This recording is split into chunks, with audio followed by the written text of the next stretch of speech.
Hi, I'm Jennifer Stein. Welcome to Mainline MUFON here at Radnor Studio 21. I have a special guest today with us. It's Joe Foster, who has been a member of the Coast Guard for many, many years. I'd like to tell you a little bit more about Joe's background. He's a retired information technology, electronics, and communication project manager. He was an assistant vice president for data management at Merrill Lynch, and Joe led technical support teams as a contractor for the Department of Defense, the Justice Department, and the FBI. His work focused around technology needs for computerized weapon sites and advanced energy systems. He came in from northern New Jersey to present for our Mainline MUFON group that meets at the Tredyffrin Public Library this month. So I'm very happy to have you here as a guest today, Joe. You gave an excellent presentation last night. Well, thank you, Jennifer. You're very kind. We had a real group of very interested people. Yes. So I wanted to start out by discussing some of the slides you actually showed last night and how you began your presentation. I thought it was excellent that you brought in an historical perspective. I did not know that Christopher Columbus had a sighting and that it was recorded in his journal. So let's start right there and talk about what he saw and what was recorded. Absolutely. Basically what happened, there was a recorded document, not the actual logs from the Santa Maria, which was the flagship of the three that Columbus sailed on. That logbook was lost over the years. However, one of the crew members did copy it. So what we have is a copy of the logbook entry explaining exactly what Columbus and his crew saw. They had observed a UFO, for lack of better words. Actually, it was a candle, a lighted candle that was going up and down in the air that they watched for a matter of minutes. And they also observed lights under the water. Now, this was the day before, or the evening before, they made landfall, the historic landfall, discovering the New World, if you will. So that has been captured for history. It's one of the interesting anecdotes about UFO sightings through the years. That, by far, is not the only one. Now, when a UFO is seen out over the water, there's many times I have heard reports that it actually goes underwater and comes back up, or people see lights under the water as well as above the water, like Columbus did, correct? Absolutely. Matter of fact, some more historical context to it. Everybody's familiar with Thor Heyerdahl and Kon-Tiki and Ra 1 and Ra 2. Ra 1 was an attempt by Heyerdahl to prove that the Egyptians actually did end up in this hemisphere, in the Caribbean. Ra 1 actually sunk. It was a reed boat that got flooded and it ended up sinking. But Ra 2, he was successfully able to leave Egypt and sail all the way to the Caribbean. When he reached the Caribbean, he actually logged in his journal that they observed a large metallic object that rose up out of the sea, didn't come completely out of the water, but actually bobbed up, went back down, went up again, and then went back down again, and then disappeared under the sea. It was hundreds of feet long. So this was Thor Heyerdahl. There are other instances as well, but those two, I think, kind of put a perspective on the issue of UFOs and USOs at sea. Unidentified flying objects or unidentified aerial phenomena, and also USOs, which are underwater submerged or unidentified submerged objects. Right, right. That's what I was looking for, that terminology. Mm-hmm. Now, I also understand you mentioned that there was an incident in 1907 on a U.S. supply, I think it was a Navy supply ship out of San Diego. Yes. That was being managed by Frank Schoenfield at the time. Was he the captain of the ship, or?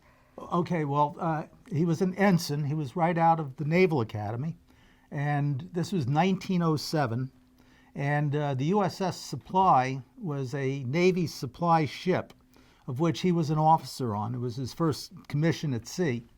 and they were off of San Diego. And again, San Diego and that portion of California is very, very interesting as far as... It's like a hotbed there, yeah, right? It's a hotbed, and it's been a hotbed, I'm going to say, going back to 1907 at least. Anyway, he was about 300 miles off of San Diego when they had 3 objects that flew over his ship and then took off going up into the air. He described one of the objects as being about, I think it was 6 times the size of the sun. So this phenomena, again, has been seen even before we had jet aircraft, and acting in a way that is not something you would expect in 1907.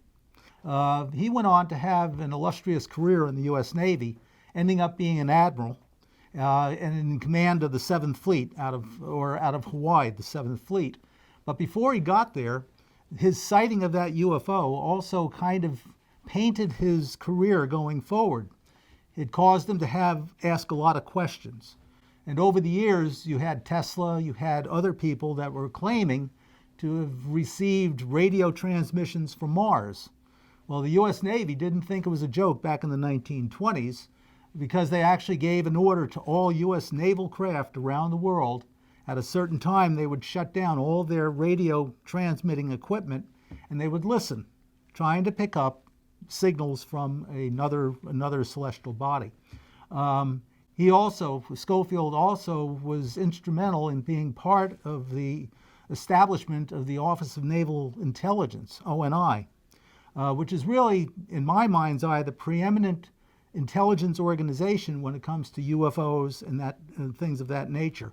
They're much more quiet about it than the Air Force was, but and I have a story later on I can relate to you. But anyway, Schofield has barracks in Hawaii named after him. He was a famous admiral, and that kind of started his career off with UFOs. So. Wow, it's so fascinating. Well, also off the coast of San Diego, there was an incident which has actually come into the news more recently around the December 16th release that happened on the cover of the New York Times, Washington Post, LA Times, with Luis Elizondo stepping out of the Pentagon's department that he worked in. I thought it might be good if we discuss that a little bit, because that was also a U.S. military Navy ship called the Nimitz that was in the Pacific that had jet fighters track, chase, and videotape. Let's review the facts of what happened in 2004 and how it came to light with Luis Elizondo.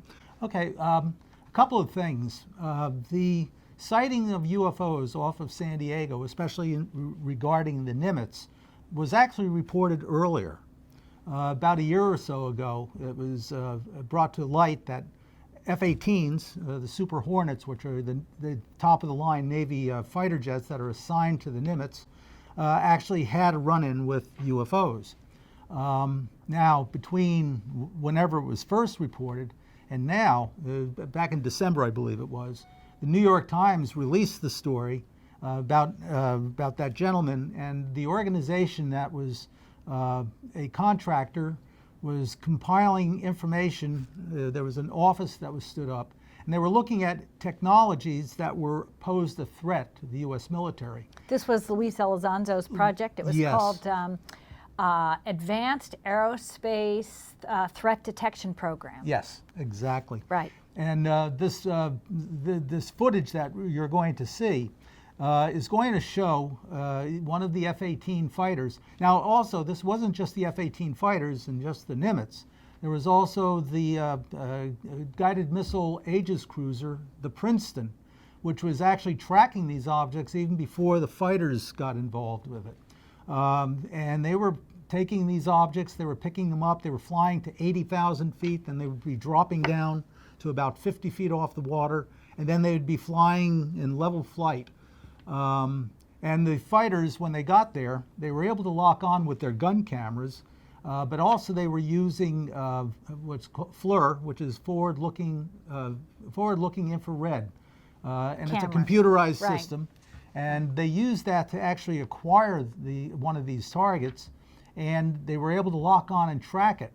the interesting thing about this object, which was described as I guess a lozenge or a tic tac. Okay. By its shape, because it By its literally shape. looked like a tic tac, because it was long and oval. Oval, and it had this characteristic.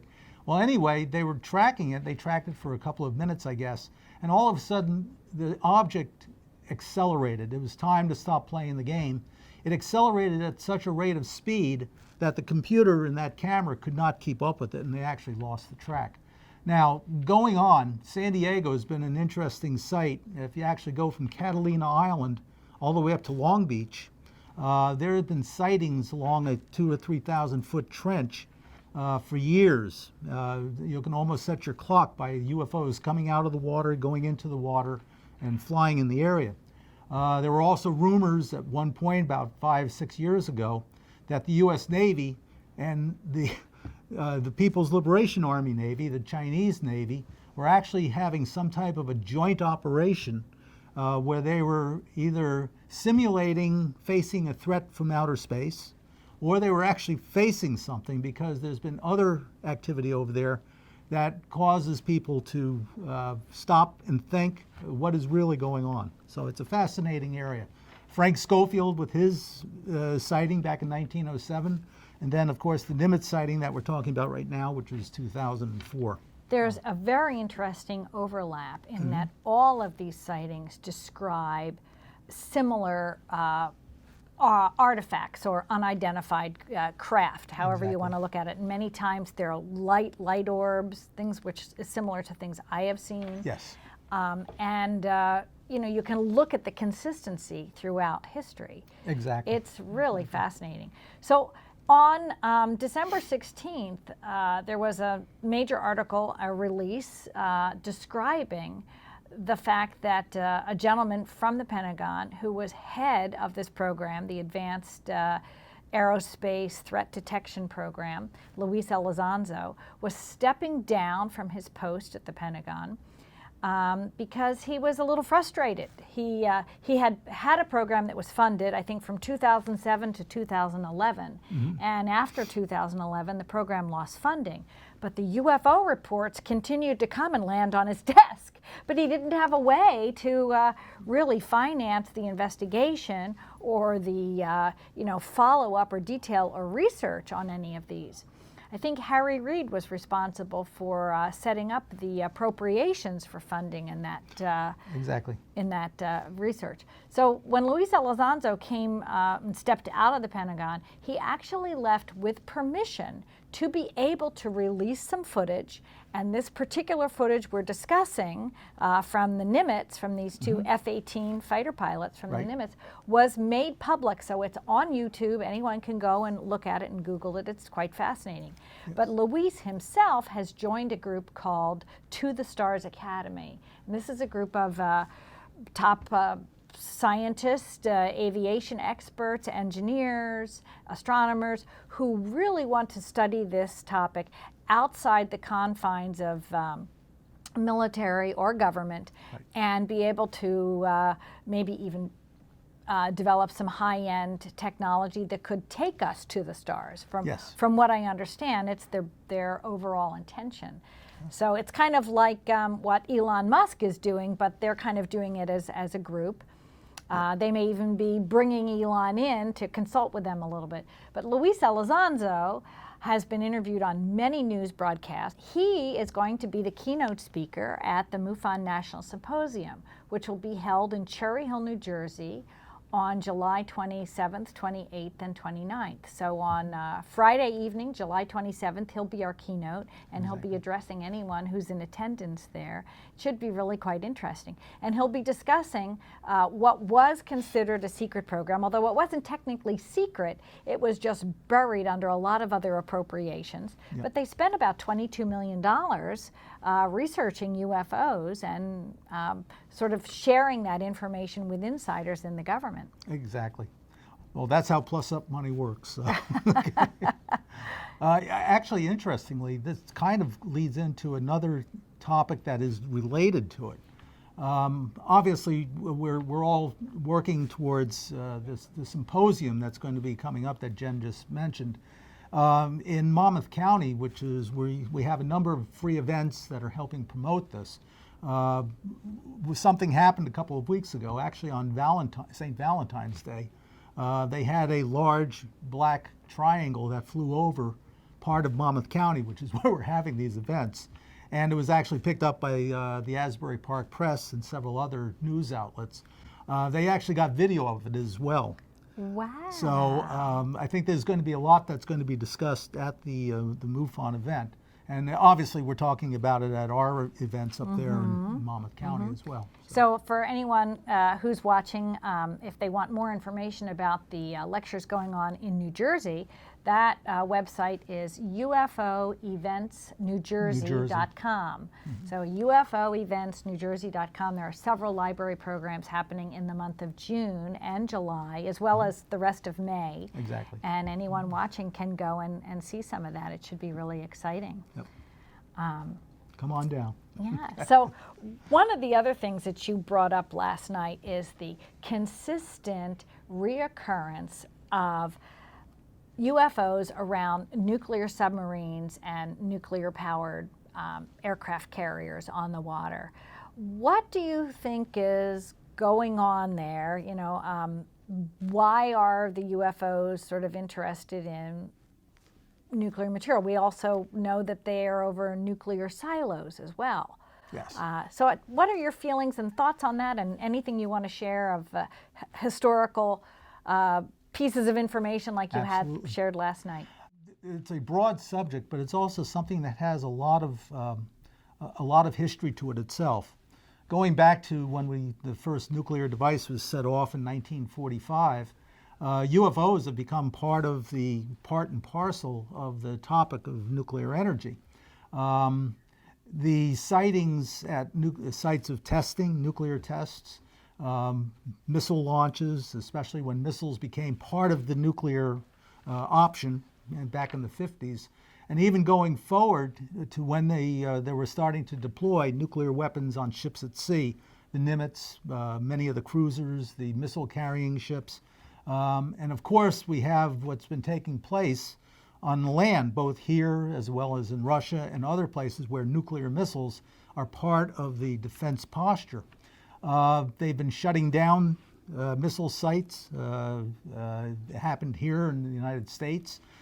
In Russia, it got even scarier because they took control of a number of missile sites and caused them to go into launch mode.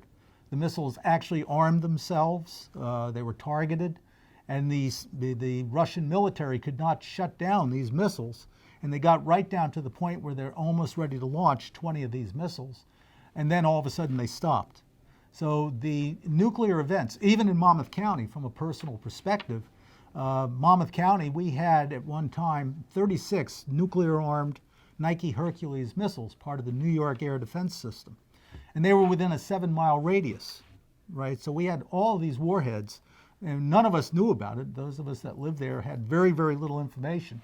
Also, we had a naval ammunition depot in Colts Neck, which is also in Monmouth County, where they stored many of these nuclear weapons. And you knew when they were moving nuclear weapons because the private road, they would shut down all the crossroads with armed Marines until the train or the trucks had passed carrying these devices. So, and the UFO activity there was legendary. My sighting, I saw a daylight sphere. I lived on a farm that was adjacent to the Navy Road, so we'd see the trains and trucks going by. And all of a sudden, this big sphere with red and white flashing lights all around it just flew alongside that road. So, and that wasn't extraordinary. There were reports of landings of those craft, all close to the Navy Road. Another interesting aspect of it, we also had a couple of Nike Ajax, which are conventional warhead only. These are the first generation surface-to-air missiles. They had one right alongside the Navy Road, part of the air defense for that facility. The worst accident in Nike history took place there in 1958. May 22nd, 1958, the entire battery blew up, killing 10 men, 6 soldiers and 4 DOD civilians. That same month, down in Olney, Durwood, Maryland, at a site called Whiskey 93, W93 for Washington Air Defense batteries. They had a crash of a UFO reported by one of the radar operators, a gentleman named Harlan Bentley. And this all happened the same month that the other site blew up, and we had all these UFO sightings along the Navy Road and associated with that Navy facility. To this day, they're still seeing orange spheres, orange orbs all around that site. So, And it may still be a contaminated site, correct? There may still be some... Oh, there's contamination there for sure. As a matter of fact, they buried part of a nuclear reactor supposedly there from one of the old submarines. But anyway, the nuclear aspect is legendary. This is just Monmouth County is what my personal experience is. But if you take this and magnify it or extrapolate to Russia and everybody else that's got nuclear weapons, nuclear waste, and submarines and missiles, you're going to find that the UFOs are all over the place. They're swarming. From what I remember, when Chernobyl exploded, there was a lot of UFO activity, and there's been numerous reports associated with the Fukushima incident as well. It continues to go on. I have a good friend, Robert Salas, who wrote a book called Fated Giant. He was a captain in the U.S. Army, responsible for guarding the Malmstrom Air Force Base Minuteman missiles, which were large missiles underground. And one day, UFO craft showed up over top of the base, over top of the military site, and they literally lifted the doors, threw the doors off the top of the missile as if they were Tinker Toys. Getting ready to launch. And shot a beam, this craft shot a beam right down into the missile, turned the missile on, and then turned it off. And Robert, who was at the control panel, had nothing to do with it. Exactly. There were guys on the ground with guns pointed at this thing saying, well, what do we do? And it was that happened, I think, 60, 70 times at other military bases all throughout the United States. There was one incident, I believe, was at Edwards Air Force Base. They had a missile, and they were testing one of the ballistic missiles with a dummy warhead. It didn't have an actual warhead on it. The missile was launched, and part of what they do, they track these missiles with electro-optical, very powerful optical devices. And an Army captain was in charge of this one camera section or whatever. Robert Hastings? And they were watching the missile go up, and all of a sudden, a UFO comes into the field of vision. It circles the warhead as the missile's flying. At thousands of miles an hour, right? Thousands of miles an hour, and it shoots a beam at it. Next thing you know, it looks like the top of the missile just kind of broke off and the whole thing tumbled and they had to destroy it. So, yeah, he was told, and of course that was described as being top secret. They confiscated the camera's film, and he was told not to do it. But he went very, very public, and you can see his footage on television to this day. So, for anyone who's really interested in this topic, there's a wealth of information out there on books. And of course, you can look at the Rendlesham story as well. Left at East Gate is a well-known book, but many others have been written. Colonel Halt's written a book about the Rendlesham Forest incident, and that was, of course, in England in 1980, right at the point when Gorbachev and Reagan were having this build-up, sort of like an arms race. And we were storing nuclear weapons in England, I think unbeknownst to the English government. It was against our treaty contracts at the time. But UFOs flew over those bunkers and rendered those inert as well. And anytime that happens, we're losing millions and millions and millions of U.S. taxpayer dollars that have gone into development of these weapons and deployment of them. It's an ongoing, perplexing problem. But in one hand, another way to look at it is maybe these intelligent craft are operated by intelligent beings that have some benevolent feeling about the human species or the human race and the Earth itself, and they want to temper or lower the potential of us being able to completely destroy ourselves. Perhaps. It's heartwarming if that is in fact the case, but we don't really know.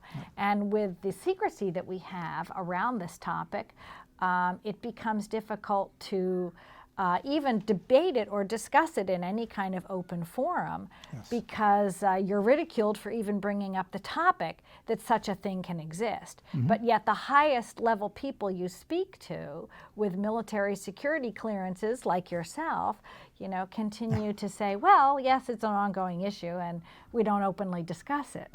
Right. It's a bit of a dilemma. Right. Well, So- that's the national security state. Certain things should be quiet, kept secret, but like I said last night, there are literally millions of documents that have been classified top secret and above, but most of them have become overcome by events. So if it's top secret from World War II, what's the purpose of keeping it top secret? Because that means you have to house it, you have to guard it, you have to maintain it. Very, very expensive. But like I said, knowing a gentleman that worked for military intelligence during some downtime, their taskings were to sit in a vault looking at old World War II documents and declassifying them.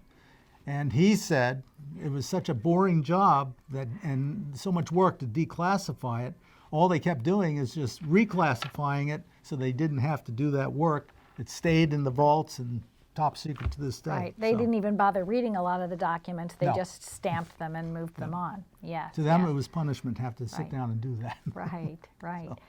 And I will invite anyone who's watching to go to MUFONsymposium.com is the website for the national organization's symposium, which will be held in Cherry Hill. It's actually quite unique that such a national conference will be brought to the Northeast coast, because we really have not had regular conferences in the Northeast for many, many years. We had one in 2014, but that was the first one in probably 20 to 25 years. So the national conference for MUFON moves from city to city every year, and it really, only if you're lucky does it come back once every 4 or 5 years to a regional area. So we, again, are very lucky to have it in Cherry Hill, New Jersey, July 27th, 28th, and 29th. So anyone interested in that, please go there and look at who's going to be present. We're actually doing something very unique this time, which we've never done before. We're doing a Free Friday program, and we're inviting Lynn Katai, Dr. Lynn Katai from the Phoenix Lights, to speak a little bit about her experiences on Friday morning. She's going to be giving a free PowerPoint, and then Travis Walton will follow her at about 1 p.m. till about 3, also giving a PowerPoint about his experiences. And we're having a free film screening that will go on throughout the entire conference with many top-rated, award-winning documentary films that will go all day, Saturday and Sunday. And there'll be a vendor room and an art exhibit. So there's lots of things to see and experience if you're not a paying guest. But if you want to register for the conference and hear all the lectures, you can go to MUFONsymposium.com. And for anyone watching who'd like to know more about programs on the main line, there's the Mutual UFO Network's local group here called Mainline MUFON. If you go to mainlinemufon.com, you can look at the program schedules. We meet regularly at the different libraries, one Tuesday morning a month. And we have lovely, free, public, open lectures and nice dialogue afterwards, which is really special. Yes. Yep. So thank you for joining us today. Thank you so much, Joe, for coming and being our guest. Thank you for having me. Such a pleasure. It really, really is. So thank you, and I'll see you next month here at Radnor Studio 21 for our program with Mainline MUFON. UFOs have captivated the public interest for decades, but they've always been dismissed, including by me, as the province of wackos. But that is changing thanks to some remarkable videotape and first-hand accounts from very sober people who are trained to identify aircraft. And that would include this video. It shows 2 Navy pilots encountering something bizarre off the east coast of the United States. Watch this. Nickel 6-1 Tango, Roger, Roger. Oh, got it! Woohoo! Roger, they're troubleshooting as soon as I... Did you box moving target? 02. No, I took an auto track. Oh, okay. Oh my gosh, dude. Wow. Okay, these are guys who fly for a living, who know what other airplanes look like, including those maintained by foreign governments, and they're totally shocked by this. This is one among many incidents like it, including many that have happened in the middle of the day to sober people, lots of independent witnesses at the same event, commercial pilots, military pilots, O'Hare Airport in the afternoon. None of them have obvious explanations. These are aircraft, apparently, that are moving in ways that appear to violate physics, that are flying very differently from any aircraft ever observed, and way faster than any plane that we know any foreign country has. What is this? Well, we don't know, because for some reason the Defense Department is not interested in finding out. Lou Elizondo is a former Pentagon official. He helped research UFOs. He said the DoD is not taking any of this seriously for some reason. Mr. Elizondo joins us tonight. Lou, good to see you. Thank you for having me. So did I overstate that? Is there a growing corpus of evidence, not drunk people on a lonely rural road at 3 in the morning, but sober military pilots saying something that we can't explain is happening? That is correct. You're talking about individuals who have very high security clearances. They are trained observers. We've actually paid them and put them through schools to be trained and very keen observers to scrutinize what they're seeing. These are individuals who we trust to fly weapons platforms, sometimes with live munitions, over U.S. cities and to fight and win wars on our behalf. And they're reporting to us that they're seeing something that they can't explain, and it's also being backed up by the video evidence and the radar data and other witnesses. But these must just be weather balloons, right? Well, the weather balloons that are expressing technologies that are far beyond our current understanding of aerodynamics, things that are maneuvering in ways that no aircraft that we are currently aware of has that capability to. Flight performance characteristics that are well beyond the threshold of what we would consider, I think, normal or routine for aircraft. So they have no flight surfaces, no wings or anything approaching a wing, and there's also no obvious propulsion. So infrared doesn't pick up any jet trail or rocket exhaust coming out of these things. Right, or a plume. You know, there's many ways to have propulsion. You can do it with a jet engine, for example, right, a propeller, or a rocket engine. In this particular case, you have objects that are doing things, maneuvering in ways without any obvious sign of propulsion, and defying the natural effects of Earth's gravitational pull. At what speeds? Some are very, very, very fast. Faster than our aircraft or known Absolutely, hypersonic speeds. And by the way, without any obvious signs or signatures involved. So when an object's moving through the atmosphere, you would expect it to have certain signatures associated with that particular aircraft, whether it's a missile, drone, rocket. So, for example, you might see a heat signature coming from it. You might see ionization of the atmosphere. Right. You might hear a sonic boom, which you normally would. It's an acoustic signature. In this particular case, these objects don't have any of those signatures. So we know that they're not U.S. military because they wouldn't be flying near U.S. military aircraft, as they so often have. And it seems like we would know if foreign countries had that technology. Look, I have no idea what it is. The bottom line is this is a potential threat, a grave one to our country. What is DoD doing about it? Well, I can't speak on behalf of DoD right now because I'm no longer employed as a Department of Defense employee, but I can speak to what they were doing about it and what they weren't doing about it when I was part of the program.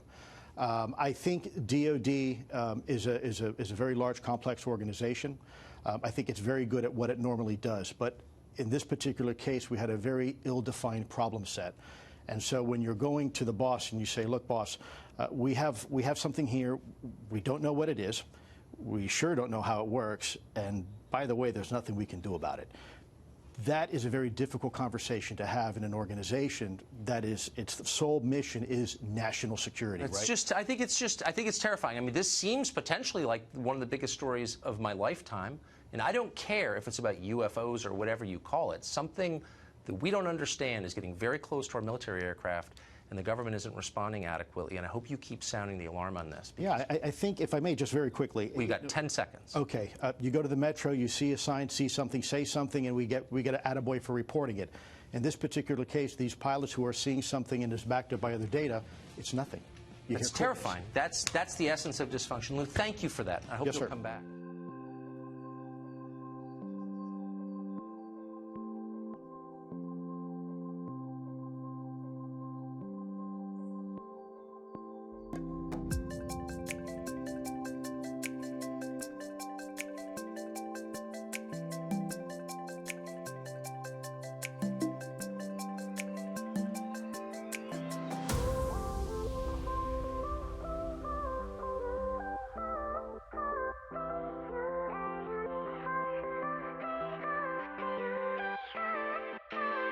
Bye.